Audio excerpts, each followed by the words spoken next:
Breaking news! We're getting closer to the 2025 draft, and some things are still bothering fans. Coach John Harbaugh knows this, and I believe he will seek to correct the mistakes the team made in 2024. We still don't know what the future holds for some players, but I believe we will start the new season with an unbeatable squad. We need to analyze some important points. I'll tell you everything, but first I want to hear from you. If you believe Lamar Jackson should be our official QB in 2025, hit the like button. If possible, comment like this: "Go Jackson! Help us get to the Super Bowl." I'm saying this because in the world of the NFL, things can change overnight, but we'll talk more about that in a moment. With a roster full of promise and a team that came painfully close to achieving its ultimate goal in 2024, one lingering issue remains a significant concern heading into the 2025 season: wide receiver depth. For the first time in what feels like forever, the Ravens don't have a glaring hole at WR1. Zay Flowers has emerged as a legitimate threat, and Rashad Bateman, when healthy, has proven he can be a reliable option. However, the word "when" hangs over this conversation like a dark cloud. The 2023 season was a reminder that even when things seem stable, depth is critical. Throughout the regular season and playoffs, we saw the unfortunate reality of this issue play out.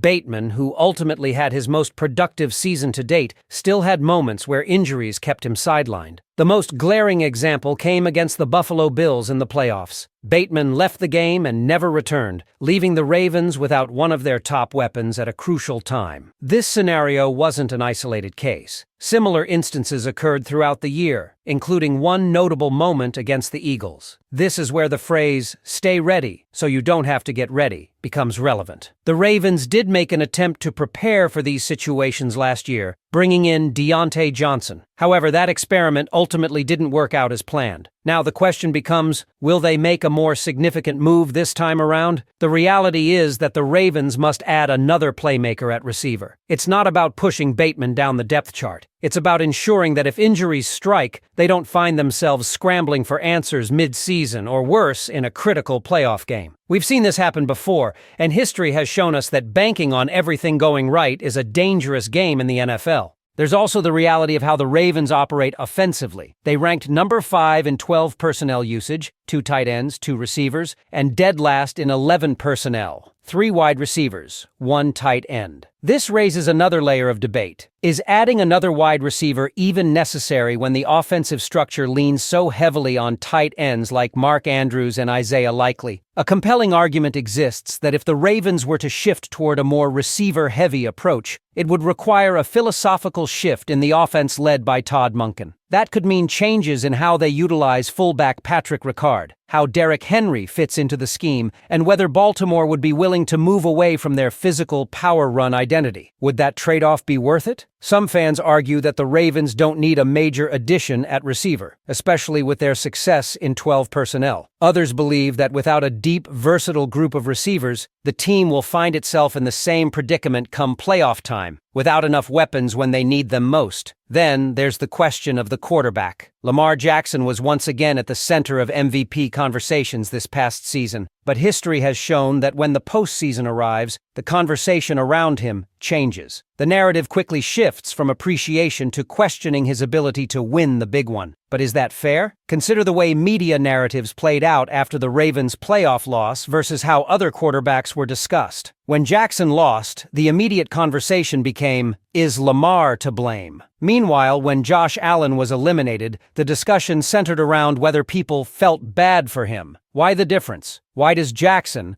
despite consistently proving himself as one of the league's most dynamic playmakers, receive such scrutiny while others get the benefit of the doubt? A major factor is how the Ravens build their team. Some believe Baltimore's bully ball philosophy, leaning on a dominant run game, a physical defense, and a methodical approach, actually works against Lamar in the long run. The argument is that this strategy limits his ability to thrive in high-leverage moments when the team needs him to take over. A new philosophy could be the key to unlocking Jackson's full potential. Instead of a bully mentality, where the Ravens try to overpower opponents, some argue they should take on more of an MMA fighter approach: versatile, adaptable, and willing to shift strategies when needed. That means utilizing young, explosive talent, adjusting game plans on the fly, and ensuring that when things go sideways, as they often do in the NFL, they have the weapons to respond. Looking back at Baltimore's playoff loss, it wasn't a failure of their offensive system, it was about timing. The Ravens had been one of the most disciplined teams in the league all season, avoiding turnovers and mistakes. But in the most crucial moment, they unraveled. 3 interceptions, a fumble, the kind of mistakes they hadn't made in over a month suddenly reappeared at the worst possible time. That, more than anything, is why the Ravens weren't playing in February. So where do they go from here? Adding another receiver is only part of the equation. It's about creating an offensive philosophy that doesn't just dominate in the regular season, but can also adapt when the playoffs demand it. The Ravens are close, closer than they've been in years, but the final steps are often the hardest. What do you think? Should the Ravens prioritize another receiver, or should they stick with their current structure? Should they adjust their offensive approach to put more on Lamar's shoulders, or keep leaning on their tried and true identity? Let us know in the comments. This is the offseason that could define the next chapter of Ravens football. One thing is certain, the Ravens can't afford to ignore history. If there's one lesson to take away from last season, it's that depth is not a luxury, it's a necessity. When Rashad Bateman and Zay Flowers were both out,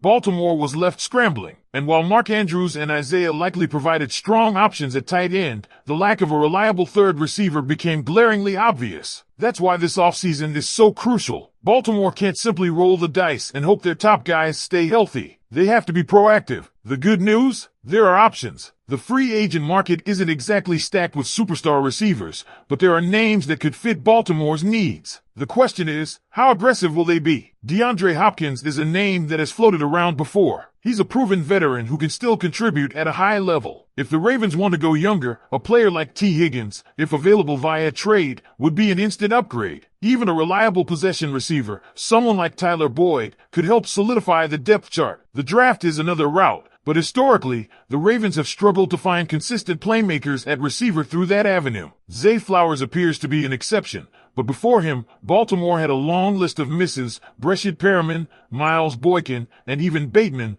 due to injuries, have failed to live up to expectations. The Ravens don't need another project receiver. They need someone who can step in and contribute immediately. But let's take a step back and ask a bigger question. Would adding another receiver even solve the deeper issue? This is where things get complicated. As much as Ravens fans want to see more weapons for Lamar, the way Baltimore plays offense isn't built around wide receivers in the same way other teams, like the Bengals or Dolphins, are structured. As we mentioned before, the Ravens rank 5th in the NFL in 12 personnel usage. That's their bread and butter. 2 tight ends, 2 receivers, a heavy emphasis on the run game. And here's the thing, it works. The Ravens had the number 1 EPA, expected points added, in 12 personnel last season. That means when they were running those formations, they were more efficient than any other team in football.